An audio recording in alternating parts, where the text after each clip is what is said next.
আমি প্রাক্তন বিচারপতি, আমি বলছি মমতা ব্যানার্জি আসামি। তাহলে কি সত্যি আরজিকর কাণ্ডে সরাসরি যুক্ত মমতা? প্রাক্তন বিচারপতি অভিজিতের মন্তব্যে তোলপাড় রাজ্য রাজনীতি।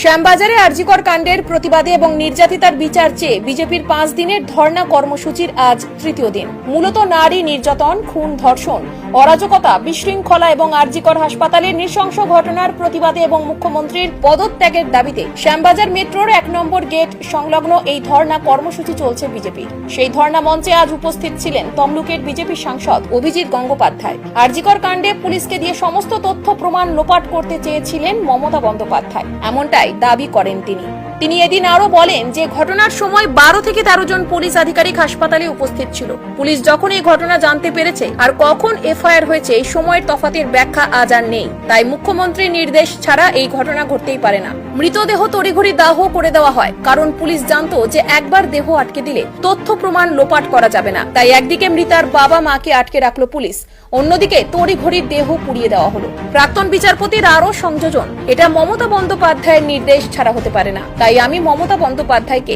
এই মামলায় একজন অভিযুক্ত হিসেবে জিজ্ঞাসাবাদ করার জন্য দাবি জানাচ্ছি সিবিআই এর কাছে। মমতা বন্দ্যোপাধ্যায় একজন অপরাধী, উনি পুলিশকে দিয়ে সমস্ত সাক্ষ্য প্রমাণ লোপাট করিয়েছেন, না হলে এত তাড়াতাড়ি মৃতদেহ পুড়িয়ে দেওয়া হতো না। পরে পুলিশ ভান করে বলল এই মৃতদেহ তার বাবা মা পুড়িয়ে দেওয়ার অনুমতি দিয়েছেন। অভিজিৎ গঙ্গোপাধ্যায় আরো বলেন, হাসপাতালে পৌঁছানোর পরেও তাদের নিজের মেয়ের মৃতদেহ 3 ঘন্টা দেখতে দেওয়া হয়নি। তারাই বলেছেন ওখানকার পুলিশ তাদের হেনস্থা করেছেন। একমাত্র মেয়েকে হারিয়ে তাদের মনের অবস্থা কি ছিল সবাই জানেন। তাই মমতা বন্দ্যোপাধ্যায়কে আমি অভিযুক্ত হিসেবেই দেখছি। তাই আমি সিবিআই এর কাছে দাবি জানাচ্ছি যে অবিলম্বে মমতা বন্দ্যোপাধ্যায়কে হেফাজতে নিয়ে জিজ্ঞাসাবাদ করতে হবে।